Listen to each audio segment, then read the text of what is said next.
Man, I'm impressed. I'm impressed with your memory. Now, while I do remember that as well, without the prompt from you, I don't know that I would have. So I'm impressed, man. That's you got a Rolodex of odd memories, and I like that they both involve us and food because, man, as a band, did we ever get down and party when it came to post jam meals? That's for sure. Hey, what's up, Vox and Hops heads? I'm Matt, the vocalist of Cryptopsy and the host of the Vox and Hops Metal Podcast, brought to you by Sound Talent Media, where I sit down with fellow metal musicians to talk about their lives, music, and craft beer. I most certainly hope you've been having a great week. I most certainly have been. We are now officially halfway through Vox and Hops' sober February. I gotta tell you that I'm feeling great, and the one thing that I must say that has benefited the most from my break from alcohol is my sleep. I gotta tell you, I'm falling asleep much quicker.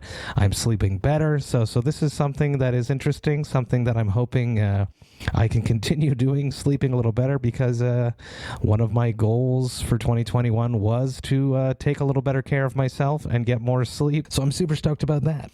Before we jump into today's episode, I just want to ask you all to subscribe to the Vox and Hops Metal Podcast on the podcast platform of your choice. But more than that, I'm also asking you to rate it and write a review, because reviews are extremely important in helping other people discover the podcast. So I would be very grateful if you took the time to write a review for the Vox and Hops Metal Podcast.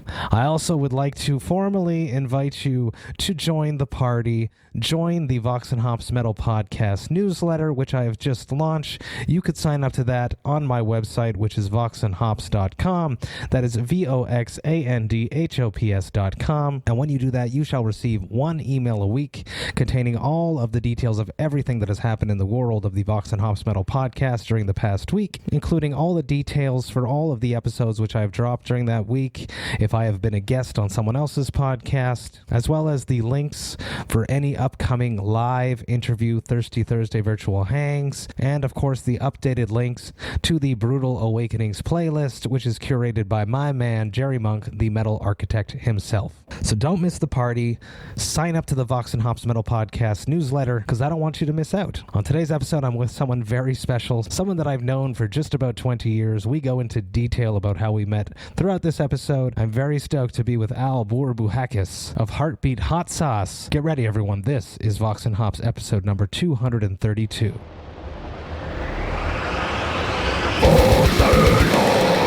I warn you, what you are about to hear is very disturbing indeed.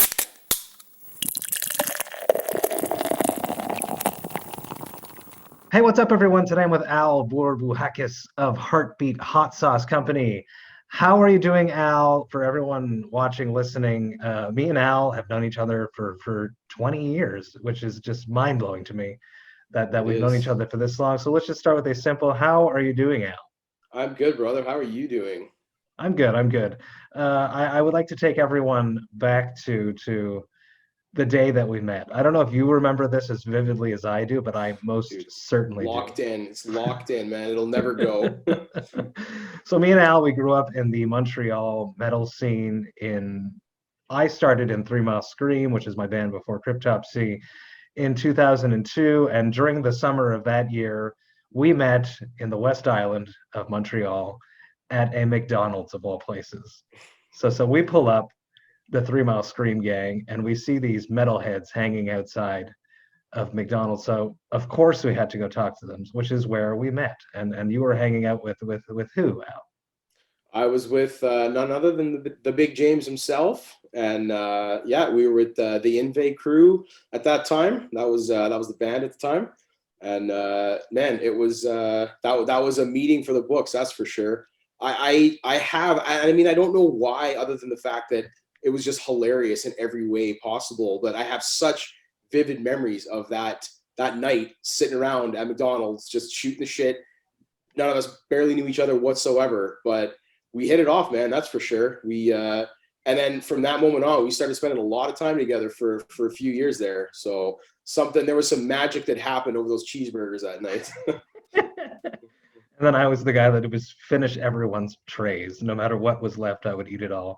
But yes, absolutely. We met Big Metal James was there that night. I believe Graham was there that day as well. That my memories could be faltering here. Yeah, absolutely. At that time, it would have been, G, James, myself, and I don't recall if we were at the interim phase with a bass player or what the story was exactly, but it might have just been the three of us at that point, because we had a brief period there where we were floating through bass players, and I feel like around that time I recall maybe just being the three of us. It was such a killer moment. You know, we were going through the same things, trying to break a band in Montreal. Both metal bands, a little bit different, but still under the spectrum of metal. So we had a lot in common. We liked a lot of the same music. We had two leaders in our bands, Mike Marino, who I've had on the podcast on my birthday episode, the Origins of Matt Story episode, and James was the leader of Inve, who subsequently went on to do Endast, who are now getting back together, which is super, super cool. And I played one of their tracks during the summer, during an intro of an episode. Nice. So we went on, we played a bunch of shows together. We played at Foofs together. We played at Lex together countless times. Those big Metal Fest shows were so much fun. I also have another vivid memory of you. You're going to love this one. I went to your parents' house, and I remember walking down into the jam room, which was in the basement, and it was on Thanksgiving, and you had just mixed together. Oh man. All of the Thanksgiving meal into one big bowl. Yes, and you're eating that. So that is another vivid memory that I have. Man, I'm impressed. I'm impressed with your memory. Now, while I do remember that as well, without the prompt from you, I don't know that I would have. So I'm impressed, man. That's you got a Rolodex of odd memories. And I like that they both involve us and food, because man, as a band, did we ever get down and party when it came to post jam meals? That's for sure. I don't know about the leftovers bowl. That might have just been a me thing, but there were many a post jam hangouts over McDonald's and wherever we could find ourselves at, 1, 2 o'clock in the morning after leaving the studio. So yeah, good times, man. And I love it. It's funny. I love that we can reconnect after so long and share memories like that are so irrelevant yet like right there at the front of the mind. It's awesome. Super formative years. Connecting with other musicians. It was one of those first times that I was meeting people that I didn't know at all. I hadn't grown up with, because my previous band was from Two Mountains, my hometown. And we were, all friends growing up. We all grew up in the same high school, so we knew each other. This was like a brand new experience with brand new people, but just immediately hitting it off, and I loved it. Yeah. Let's dance into 2020. It was a disaster of a year. Yes. You subsequently have left Montreal. You moved to Thunder Bay, Ontario. You have started a hot sauce company. I want to go down that road later. But first, I want to hear, how exactly did you personally cope with the glorious year of 2020? You know what? It was an interesting year in so many ways. Like, obviously, pandemic, all the COVID stuff was a huge wrench in the works in a lot of ways for life, for business, for travel, for everything. But you know what? We started working on some really big projects for the company at the end of 2019 into 2020. And some of those projects involved work that went on right through most of the year, this past year. So while there was a lot of weirdness and white noise going on out in the world that we were all trying to navigate, we had like laser focus on a few things that really kept our heads down and working. And the nature of our business being, in food production, we were fortunate enough to be able to continue working, through COVID. We just had to be extremely careful with, protocols at work here with the staff, but we're not a public business. We're not open to the public. Our manufacturing facility here is just for us, so we were able to sort of keep ourselves a little bit isolated here amongst ourselves in our work bubble. So we were extremely fortunate. So many small businesses were hit so hard and are still being hit so hard. And we managed to sort of keep going. So just so grateful that was the case. But, because of that, we were able to maintain, a lot of these projects that we had on the go. The primary one was building this facility that I'm in right now. This is our production facility. So we moved from a very small, what was intended to be a storefront location on kind of like a main street downtown Thunder Bay, and where we were just tripping over ourselves every minute of every day. Very small. We had a 2,200 square foot facility that we were using to do everything for this business. and we're now in a 20,000 square foot facility. So Jesus. we spent the better part of the year building this place and getting it ready for everything that we do here. So having that on the go over the course of the year was really helpful in a lot of ways. Like mentally having something to focus on that was positive and exciting while everything around us seemed so negative and shitty, to be honest. And it was, that kept us going. It kept us moving forward and wanting to just keep pushing through and know that we're going to come out on the other side of this at some point. And we've done what we've been able to do here, and just keep our business ball rolling, I guess you could say. So that really helped a lot. And I've heard so many stories from people that were literally like locked at home for months, that were not working, not really able to go out, socialize, live their lives. It's a horrible experience. I mean, I can't say that I understand it, because I wasn't needing to really do that as much as a lot of people.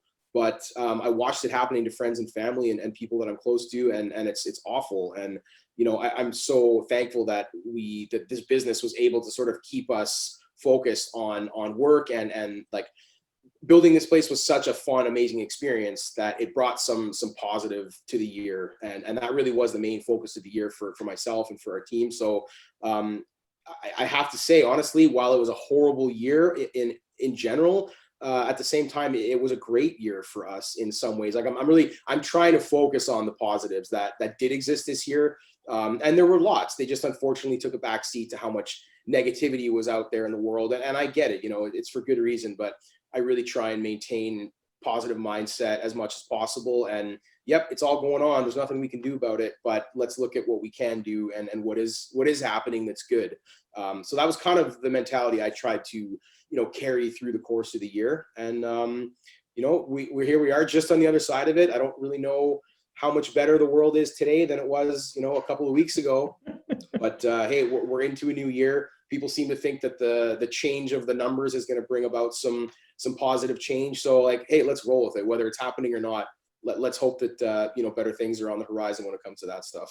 It's what we have to do, Al. We have to soar and just stay on those positive waves, and That's just spread positivity. That's what I try to do here on Vox and Hops all the time. Yeah, 100%, man. That's all you can do. Like, you can let yourself get beat down, or you can just keep yourself lifted up as much as possible. And I'm not always a ray of sunshine. Like, I get down too. Like, I have days where I'm negative and I'm bitter and all the rest of it. But I try and pick myself up out of that and stay positive as much as possible. And this year's been a good lesson for a good way to practice that. Absolutely, and appreciating the things that we have, because you don't know when they'll just be taken away from you. Absolutely, man. Make hay while the sun shines, Vox and Hops is all about hanging out with my metal friends and talking about their lives, music, and craft beer.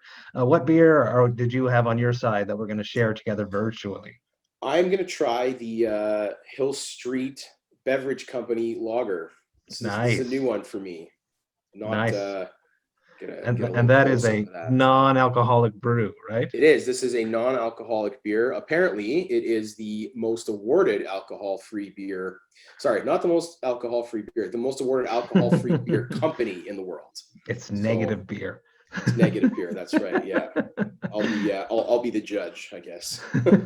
Excellent. On my side, I'm going to also go non-alcoholic, because this is going to be happening during our Vox and Hops Sober February. This is a brand new, super cool here from Montreal. Le Saint-Boc, who got hit very hard during the pandemic because they have no one coming to their bar. Saint Denis is a ghost town. It's really, really sad. They started making and canning and selling non-alcoholic brews. This is their New England IPA. Nice. They had to create a new brand for it called Bazaar, so that the market was not confused about the Saint-Boc and the Bazaar having different things. So they made this very cool. I'm gonna crack it, and cool. You crack that. Let's see how it's going. Let's talk about why exactly are you drinking a non-alcoholic beer? So I am about, let's see, about 5 going on 6 months into a sober year, or potentially longer than that. I'm not sure yet, but I decided, this is actually not the first time I've done this. I'll go back a little ways, probably three and a half years ago. About 3.5 years ago. I was in a, cheers, my friend. Cheers. Bink. It's been a while. Absolutely. Just as I poured this out, you could smell the pineapple even like from a foot away. Really? So That's good. They brew it. amazing. They brew it with pineapple juice in it. It's fantastic. Yeah, Close your eyes, you'd never know. Yeah. that looks amazing. Mhm. I'm not a beer connoisseur in any way. I'm a beer lover. When I was drinking, beer was definitely my go-to of the alcoholic beverages.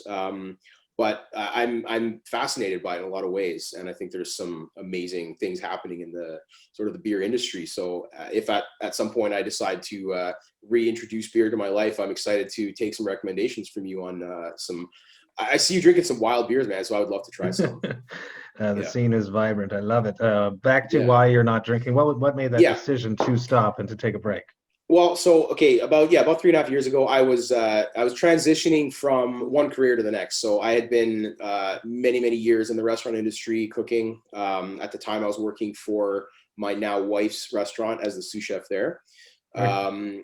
And as you probably know, the restaurant industry has a not the most healthy relationship with alcohol for a lot of people.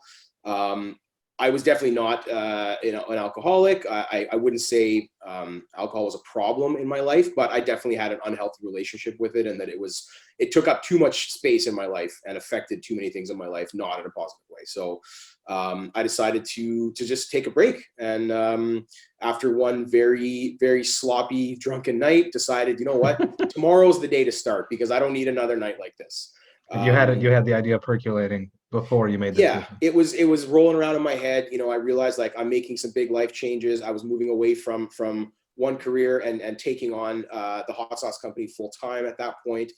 And I thought, you know what, it's time to sort of just like turn a page in a lot of ways, and pursuing this business full time, and trying to run something that you've built from nothing, and watching it grow. The mental focus that I've required has been a real test of my sort of endurance, I guess you could say, mentally. So I felt like I needed to gather any potential advantage I could to keep myself moving forward with it. And that seemed like a good way to start. So I thought, you know what, let's just jump into this. I had quit smoking a couple of years before that, and I had to pursue the cold turkey route to be successful with it after many attempts of weaning off and this and that. And so I thought, you know what, I'm going to try and do the same thing. Rather than try and convince myself that I'm going to cut down on drinking, I'm just going to stop entirely. So the goal was a year, and about 2 months in, I'd say, I started really noticing how fantastic I was feeling, how much better I was sleeping, how much more focused I was. And I realized that while I wasn't getting blackout drunk every night, I was consuming far more alcohol daily than I realized, how much that was affecting me. So a couple months in, I really started to feel the difference and the contrast in my performance with business, and just my focus, my sleep, all those good things. Physically, I was losing weight. I felt amazing. I felt like the best version of myself that I maybe had ever experienced. So what started out as a year that I thought was going to be a challenge ended up becoming almost a 16-month period of time, which by the end felt like just my new way of life. Exactly. And I remember having my first drink after that period. I was in Brooklyn. I was at a hot sauce event, actually. There's a huge international hot sauce expo that happens in Brooklyn every year. So we were out at the expo. We were at a really cool little bar with all the makers doing a sort of like a little meet and greet type thing. And somebody handed me a Miller Lite, of all things. And I thought, like, I don't really want to drink this, but what the heck? I had surpassed what my goal was for myself. I still felt like I had achieved what I wanted to. But more importantly, I felt like I knew in my heart and soul that, like, I don't need to have alcohol in my life anymore. But in a scenario where I feel like drinking a beer or whatever with somebody is going to sort of enhance the experience, I can let myself do that and not feel like I'm on a slippery slope, Mhm. So I had a couple Miller Lights that weekend. But to be honest, since then, my relationship with alcohol has changed entirely. I've had so few drinks in the past, I guess it's about a year and a half, a little more than that, because I've lost that the desire to feel the effects of having a few drinks. Like whether that's why you drink or not, whether it's to relax at the end of the day, kind of wind down, or whether it's that you love the taste of beer or wine or whatever your drink is. That left me. I didn't find myself feeling like, oh, it's 5 o'clock, it's after work, I gotta have a beer, or oh, that beer looks so good, I have to have that, and then I have to have 9 of them, So it really just changed my outlook on it, and I found myself not really wanting to go for a drink. So I had a few here and there, even like at our wedding, I had a glass of champagne at the wedding, and that was about it. And you know what? I remember what is absolutely one of the best days of my life so vividly, because I had no fog over my memories from drinking too much. And that's such an unfortunately common thing for people at a big day like that, like they get blackout drunk and they don't remember it. So that was another really good learning experience as to, some of the benefits of not having that in my life, maybe not to any degree at that point, but not to a serious one anyways. And then, I kind of had a drink here and there and realized like, I don't actually care that much about this. And then I decided in September, actually, it was on our anniversary. We got married September 1st, and we rented a beautiful little lake house for the week, and we spent some time together just relaxing. And we had a few more drinks than we maybe normally would have been in the months prior to that. And I felt it, like, even though we weren't really drinking heavily, having 2-3 drinks over the course of the day for a few days in a row, I started feeling that fog coming back over my head.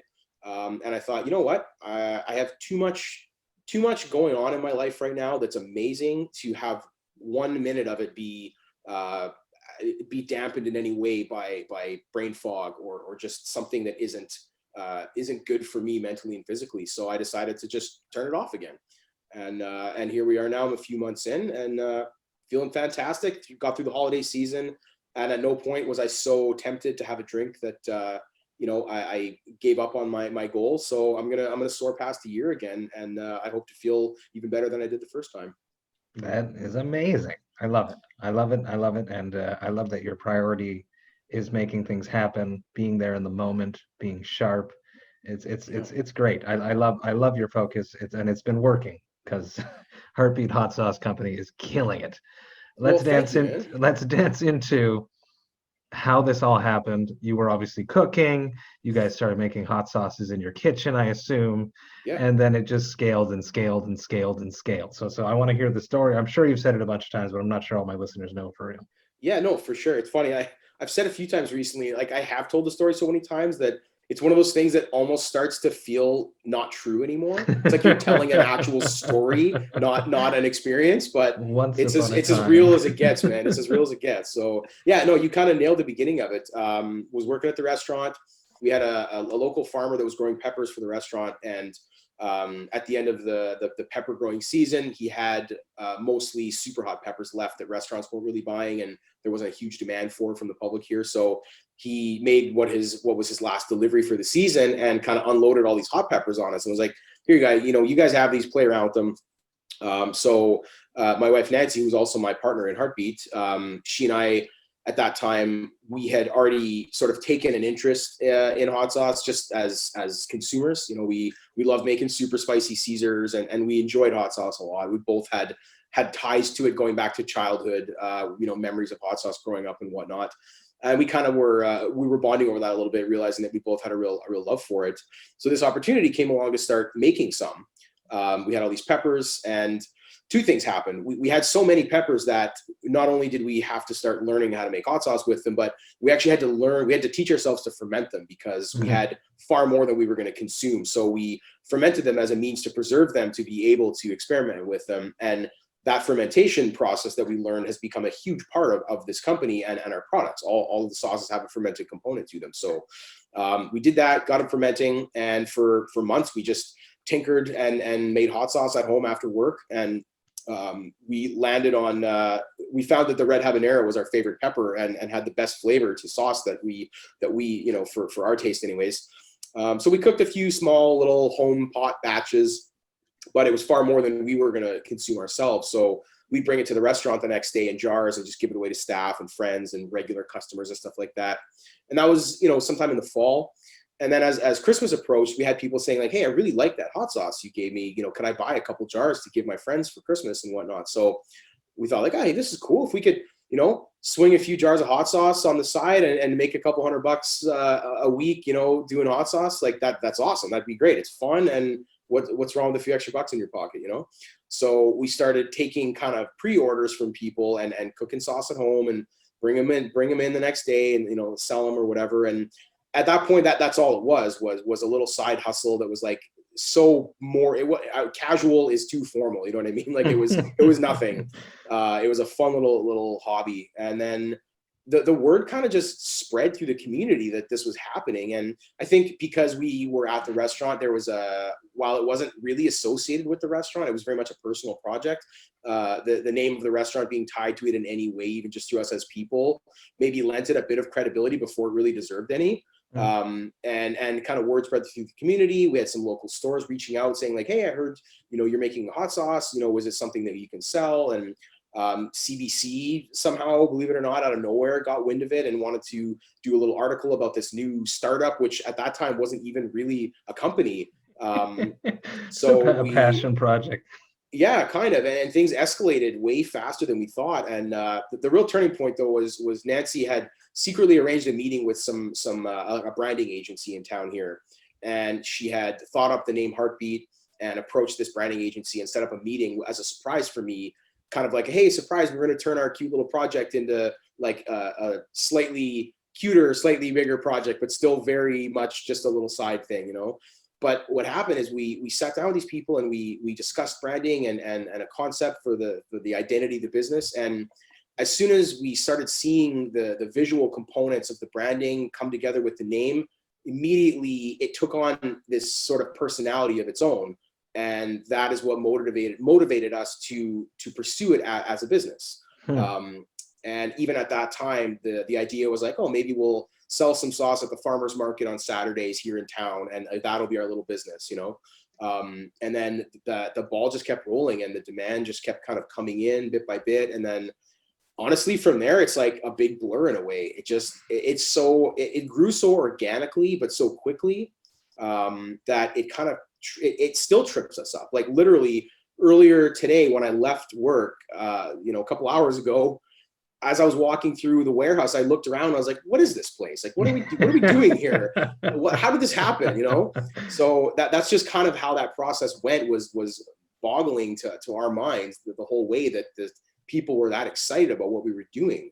So that organic growth, I think, has been a big part of why it's been successful. We started doing it for real because of passion and love for what we did. And we've maintained that, all the way along. And we have a staff of 17 people now in this facility, and we're shipping product all over the world, literally. And to think it all came from that, and then just was a big, we'll just kind of keep going with this, and here we are. So. Do you hook that farmer that gave you those original peppers up with stuff all the time? Because it's you owe them. Yeah, you know what? I actually, yeah, no kidding. Well, that's the thing, man. There's a lot of people along the way that have had a huge impact on how we've done what we're doing, or even why we're doing it. And it's like it's more than thanks. It's like I don't know how much I believe in the whole sort of divine element of something putting itself in your path. I'm kind of neither here nor there on that, I guess. But there have been some people that found their way into my life and had an influence on this type of thing specifically, that at some point, if I can think of the way to articulate it to them, I'd love to explain how meaningful their presence in our lives have been, And I actually just ran into him the other day. I was walking my dog on this like beautiful little trail down by the water here, and we bumped into each other. And it had been a while since we'd seen one another. He's kind of moved on from the pepper farming thing, so we're not really we don't see too much of each other these days. But it was great to bump into him, and he's always going to be one of those guys that I will remember probably for the rest of my life. It's insane. I remember really stumbling across Heartbeat and like putting two and two together. That was your company when I was watching Hot Ones. So talk me through this, how this happened. Hot Ones, if anyone doesn't know, is a very, very cool interview based YouTube show on a YouTube channel, and the host and the guest eat hot wings with hot sauce, and they go hotter and hotter and hotter and hotter until it's just insane. They've had just huge guests. I actually watched it a lot when I was starting Vox and Hops, because I wanted to watch as many interview Yeah, based things as possible to see sure. and test the water, see how I wanted to conduct interviews. So Mhm. how did you get your sauces onto hot ones? How did that all happen? Okay, so that came about um, a few months before we made our first appearance on the show. There's a very well-established boutique hot sauce company in Brooklyn called Heatonist, Mm. who have made just an enormous impact on the hot sauce world in the past few years. But at the time, they were much smaller than they are now, as were we. And they had reached out. They had seen our products online and were interested. So they reached out and said, "Hey, like, you know, we've seen you on socials. We'd like to look at your product. Would you be willing to send a couple samples out this way? And we'd be interested in maybe working with you." So at that time, we'd never sent product to another country before. We were still just sort of spreading our legs in Canada. But we thought, hey, this is a cool opportunity. So we sent some stuff out to them. They loved it, got back to us very quickly and said, you know what, we want to carry these in the store. You know, how quick can you get the ball rolling to start exporting to the US? So that was our first sort of motivating factor to look at becoming an international business. So we spent months and months and months working on getting that process established. It's a very tedious process to get a food product into another country. So lot of process, a lot of paperwork, lot of red tape, and it's almost as if they don't want you to, you know, get your product into other countries, which I understand for market reasons and whatnot, but they make you jump through some hoops. Let me just put it that way. So jump through all the hoops and managed to get our product into their shop. And then very shortly after, sorry, I kind of misspoke. It was quite a while before Hot Ones when we got this started, but it was a few short months after we started having our products available in their store and in the States in general, that Hot Ones came about. So they ended up being the curators of the hot sauces for the show. So the show existed already. I believe they had done 3 seasons prior to Heatonist becoming involved as like the curators for the sauces. And it was just good timing in that we were sort of a newer hot product that they were carrying. I think as a group staff, they were really enjoying our sauces. So they kind of nominated us to become one of the sauces for the show. And then it ended up happening. There was a sort of they do Hot Ones as a subscription box that they send out monthly. So the month before that season started, they sent out a box that had our sauce and 2 others. And with it was a card explaining the sauces. And then the curveball, which we didn't even know about until we received our own box, was it was going to come down to a vote from the subscribers, which of those 3 sauces was going to be on the next season of the show. So we quickly found ourselves in the hot seat, no pun intended, honestly, waiting to hear what the public's opinion was going to be of our product and whether it was going to be worthy of getting on the show or not. So there was a tense few weeks while everyone was chiming in on Twitter and Instagram and Facebook, voting and whatnot. And we ended up making the cut, and it actually ended up being 2 of the 3 sauces that got on, which was cool. So yeah, we got on to season 6 with the Red Habanero, and that's kind of the introduction we had to that. And we were really fortunate in that we did really well that season. And I say that in meaning that like the celebrities on the show all had really positive feedback about our sauce. We got a lot of nods, a lot of shout outs. And then because of that, because of the influence that those people have on the consumers, that product started selling really well and became very well established. And then we kind of became an associated name with the show. And then when you're alumni of a season, as they call it, you maintain a really sort of like integral place in that world of Hot Ones and hot sauce as having been on the show. So that really definitely spiked our popularity all over the place, but especially in the United States, which is just a massive market in our space that we work in. So and then we ended up getting on the show again, I think as a direct result of getting into that world and doing well within it.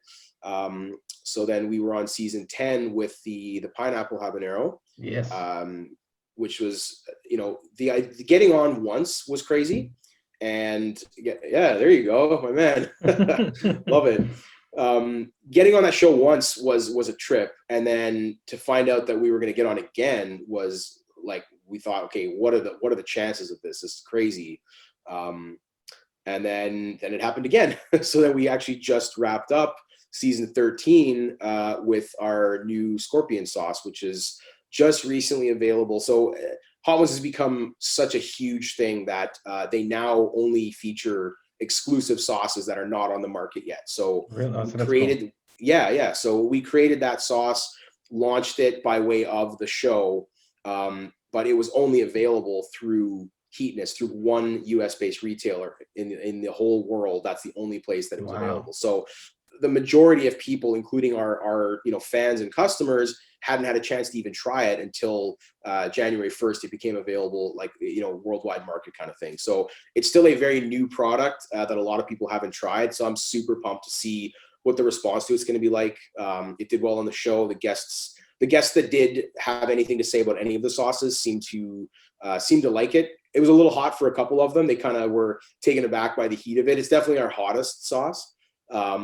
But it's the whole experience on the show it's fantastic. Like you get to enjoy it along with the fans, because despite what a lot of people think, we don't know who the guests are going to be in advance. So we find out who's going to be eating our sauce the day it happens, just like everybody else does. And that's a huge misconception. People think like, oh, we're in on the whole thing. We're not. We find out we're going to be on there, not too far ahead of when the season starts. And then it's like, it's go time. Like, all right, we got to get going and get this product out there for them and get it out there for everybody. Because when you're on that show, the spotlight's on you. Like you got a new album out and you're on tour and you're the hot act. You know what I mean? So there's a lot of eyes and a lot of pressure in a good way, but it's fun. I love it. It's watching all these people come on. I'm not a huge celebrity. Like I don't get starstruck. You know what I mean? People who are famous are just people to me. So while it is still exciting though to see people that you've been seeing your whole life, actors and musicians, interacting with something that you created, So there is a really fun element to that, whether you're a big sort of celebrity fan person or not.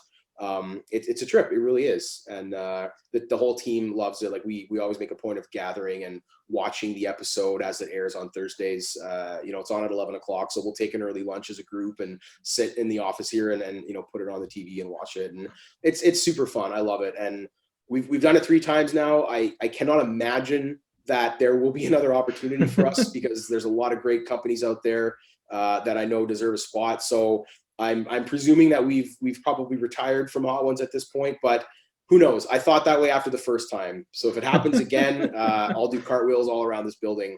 Not that I can even do that, but I will have some kind of reaction because that's just wild to think. So we'll see what happens. But it's been fun if it's over at this point. So I love it. And I love the scorpion. I actually had some tonight with my dinner. I ate some pasta. Nice. I dropped some scorpion on top of it. It's delicious. It's not too hot. And I love that about your sauces, is that they're actually flavorful. They have character, but they are not just ridiculously hot for the sake of being hot. How is that something that you guys came up with? Because a lot of hot sauces out there are just, they want to destroy you. And that's not something that Heartbeat does at all. No, that was sort of our approach from the minute we realized that, okay, we're a brand. We have to have an identity. We have to have a focus for our products. It became flavor first, not heat. While the pepper that we use in most of our sauces, the habanero, it is a very hot pepper. If you were to pop it in your mouth and eat it, you'll be hurting. But a lot of sauces on the market, even that use milder peppers in the realm of hot peppers that exist, they still put heat at the forefront more so than flavor. And if that's their goal, then that's great. A lot of people love that. There's a lot of people who love the pain of really hot sauces, and that's what they want. And I enjoy that too. Like that's not my first love in hot sauce, but I do like when it hurts as I'm eating it a little bit. So we decided like we're gonna go the other way. We're gonna go flavor first. We approached creating the sauce the first time with a culinary background, not just, hey, we like hot sauce, we want to make hot sauce. It's like, I'm a cook. Nancy, she had bartended for years, and at that time was creating fantastic cocktail creations for the bar or at the restaurant. So Her palate is very refined for balance and small subtle changes that go a long way, you know, on the palate in terms of like acid and salt and sweetness and stuff like that. So our two different takes on sort of like in the culinary world brought us together in a way that we created a product that was, you know, the concept of it was different than I think a lot of hot sauces start. It was, this is food that I'm making a sauce that happens to be hot. I'm not just making hot sauce. I'm not just grinding up hot peppers and adding vinegar and salt and calling it a day. So we approached it a bit differently from the get-go, and then realized that the flavor component of it was such a big part of it for us. That became our thing. That was like our drive with it, was like, okay, let's make really flavorful hot sauces that are just hot enough that if you want heat, it's there. But if you don't particularly love a lot of heat, you can still eat it. And that idea wasn't so that it would sell. It was so that anyone could enjoy it. And that's kind of what we wanted, was I want the heat. I want that nice little euphoria you get when you eat enough of it. But I want to really taste it and be able to complement my food with it. So flavor first kind of became our thing. The fermentation plays into that too. That amazing complex flavor you get from fermented foods really lends itself well to some of the complementing ingredients that are in the sauces. And then as we developed one and then the next and then the next, we kind of kept with that theme of big flavor, very contrasting flavors from sauce to sauce. While there are common ingredients, there's a lot of common ingredients actually through the sauces. However, we've managed to make them a lot of contrast between them, very different from one another with certain ingredients that we do include in them. But it's always just been about the flavor. And even with the Scorpion, it's our hottest. It's by no means a ridiculously hot sauce, but it is our hottest of the sauces. But we still feel like its flavor is as predominant as the heat. And I don't think we'll ever step away from that. We may choose to do an even hotter sauce at some point, and capture that part of the market that is about the pain when they eat hot sauce. But I don't think we'll be able to do that without also making it like very, very flavorful, because one has to come with the other in our minds. While I know there's a lot of people that just like the hurt, it's food and it's got to go on your food, so it's got to taste good. You know, that's just how we look at it and approach it, and I can't see us going any other direction. So flavor first, it's just it's the way to go. I love it. And speaking of some of the ingredients that you do use, you use some craft beers, which I think is super cool. We talked about this one just before. The pineapple habanero has a Sleeping Giant Beaver Duck Session IPA in it, which is super great cool. local... Talk to me about how that all came together. And then we got this one as well, the blueberry habanero, which is super interesting, very sweet, but still kicks a little spice on it with the Forgotten Lake Blueberry Ale. Yeah, so that one came first, actually. That was our first collaboration in the craft beer world. So Lake of the Woods Brewery is it's a great microbrewery based out of Kenora, very close to Thunder Bay here. And they've actually become pretty well established in that market of the beer world in Ontario. Anyways, they're really sort of spreading their wings. They've opened up a few other locations now, 2 other breweries. They've got one in Winnipeg now and one in Minnesota. Cool. And I believe you can get their beer even like in Toronto and you know, farther down south. So we decided we wanted to do a collaboration with them. I was a big fan of that beer. It's a strong ale. I believe it's 8 or 9%, but really beautiful blueberry flavor. Just amazing. It's a little bit floral. It's fruity. It's not sweet. It's not a blueberry beer. It's a beer that has a nice sort of suggestion of blueberry in there, is the way I would sort of describe it, but beautiful color. Like as a beer guy, I think you would look at and smell and taste this beer and probably really enjoy a lot of things about it. So it was cool to work with, you know, another local business that were making a fantastic product. So we thought this is a perfect collaboration. Blueberries are huge in Northern Ontario, so very appropriate for the market.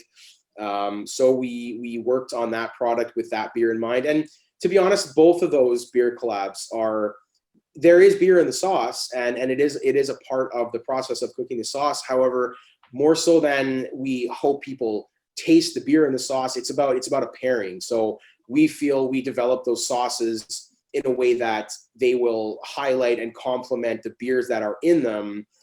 So, you know, we hope that people will crack open a Forgotten Lake blueberry ale and drink it with their food, which they are eating that hot sauce on. So the sauce and the beers are intended to pair really well. So then when we did the pineapple habanero with Sleeping Giant, who are in Thunder Bay here, Awesome. same thing. That Beaver Duck IPA, it is it's very so it's funny because you mentioned the pineapple in the beer that you're drinking right now. That pineapple and IPA have like a really nice marriage in terms of like flavor profiles, very polarizing in a lot of ways, and I think that's why they complement each other so nicely. So again, we developed that one with the idea that you're gonna drink that beer and eat the sauce, and that nice sweet tart pineapple and the heat is gonna really find its way into your palate with the IPA and just marry nicely, you know, as you're eating and drinking. So both super fun projects. We love working with other companies, especially when they can be local. You know, I love the beers. Both of them are great, and they both have a really great established following in sort of the craft beer world in this area.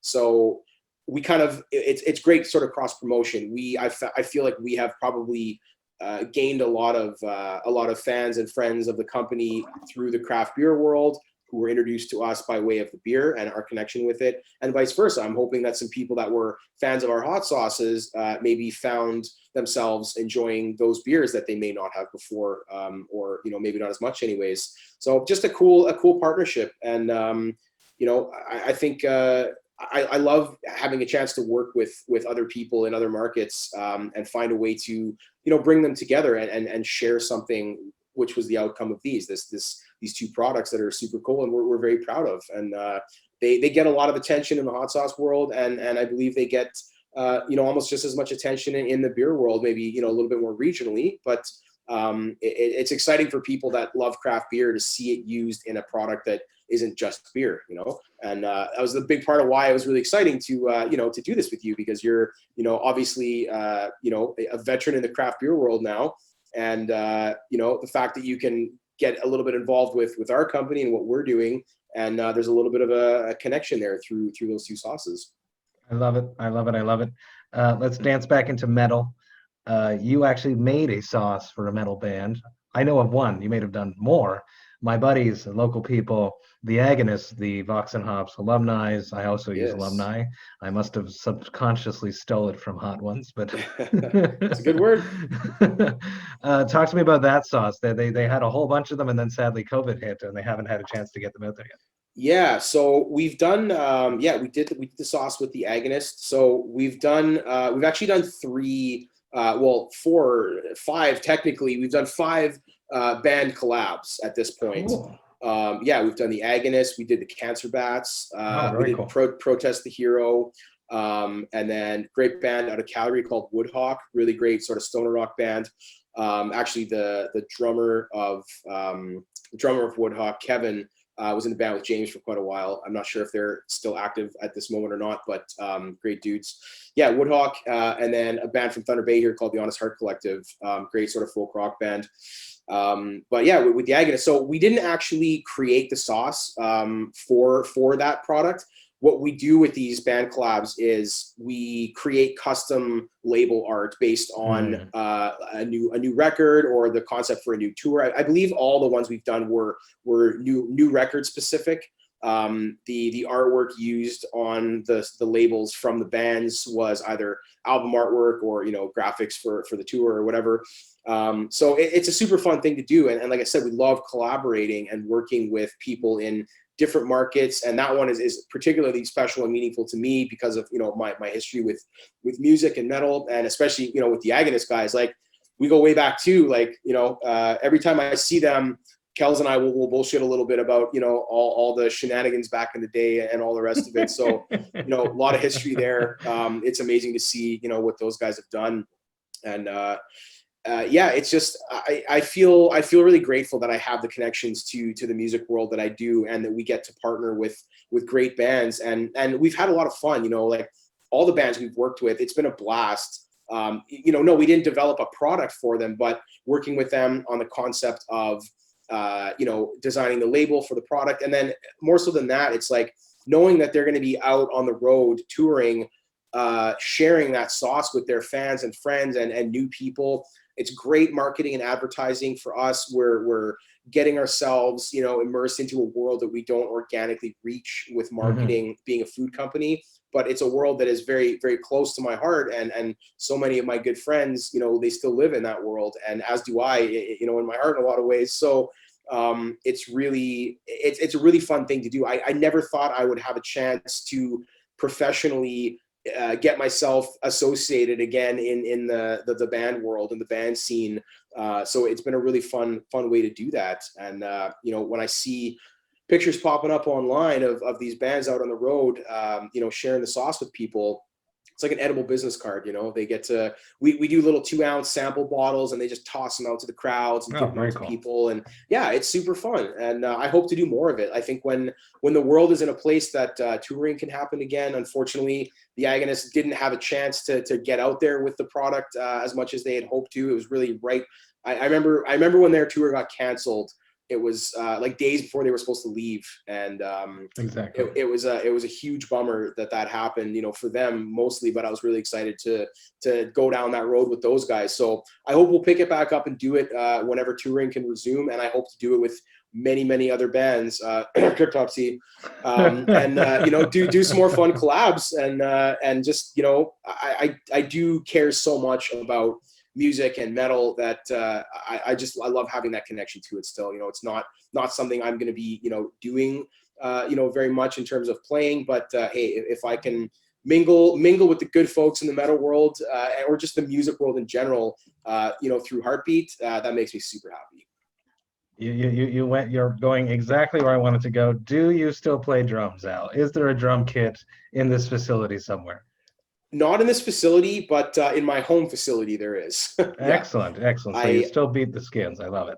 Yeah, not as much as I would like to, unfortunately, for a few reasons. I have I have really horrible carpal tunnel in both of my hands. Really? So playing is pretty challenging for me. I've also got some back issues which prevent sitting on a drum stool for very long. So couple things that I shouldn't make it sound like that's why I don't play all that much. It's just it's not the first priority in my life these days. But when I do have time for it, I have to do it in limited spells, so that I don't hurting back to work the next day kind of thing. But yeah, no, still love the drums. I've been saying for a long time, and I have to really do it. I want to start playing with a group again. Like, I want to play with other musicians. It's been years since I jammed with anybody, and I really do miss it. That was my favorite part of being in a band, was writing music as a group. And I actually love being in the studio too. I'd love to write music again. I'd love to record music again. And I'd love to play a show again, even if it's to 3 people and 2 of them are the bartenders. Like, I would love to get up on stage and play a show again. So it'll happen one day. I've got too many good friends that are musicians to never get up on a stage with them again. So it'll happen. But I need to make it a bigger priority. So while I'm not one to say, oh, this year I'm going to do this or that, it's not a New Year's thing, but maybe by the end of this year I can try and make that happen. I'm gonna report back to you when I've done it.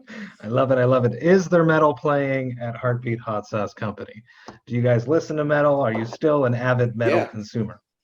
I am 100%. Yeah. My musical tastes have definitely diversified from when I was, a teenager. And it was like, there was nothing but metal, I appreciate a lot of different music these days, but yeah, metal is still, you scroll through my, my Apple Music or my Spotify, and it's still probably like 85% metal.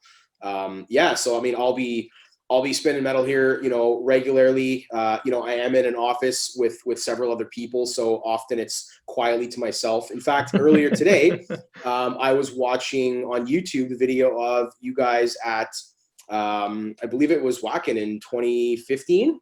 Yes, that was a crazy day.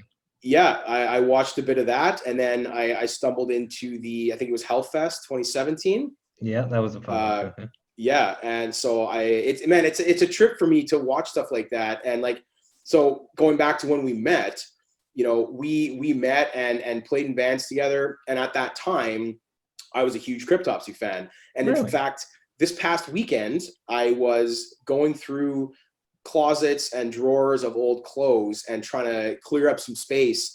And I found an old Cryptopsy hoodie that was covered in spikes and studs and, you know, staples holding the cuffs closed because it was so tattered and torn, like my old uniform back in the day kind of thing.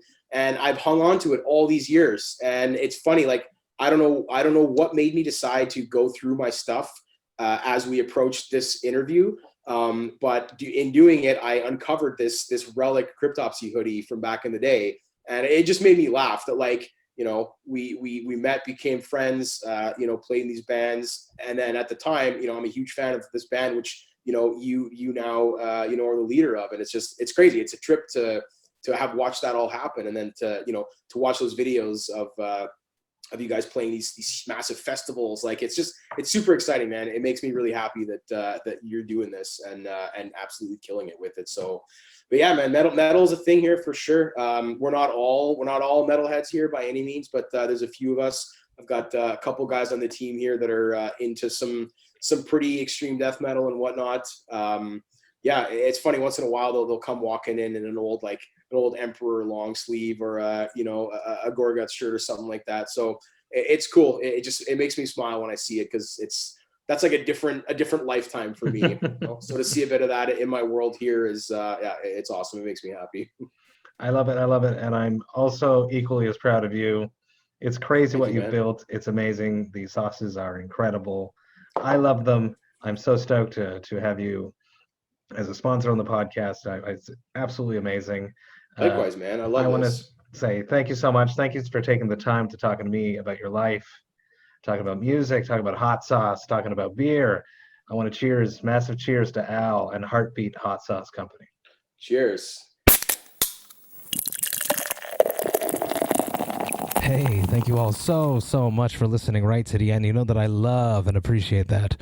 Man, this was a lot of fun, and me and Al hung out for quite some time. After I stopped recording this interview, it was really, really nice to catch up with someone that I hadn't seen. And, you know, over 10 years, we grew up so much together, learning so many things during that early, very important time of our lives, learning the ropes of how to be a somewhat professional musician here in Montreal back in the early 2000s.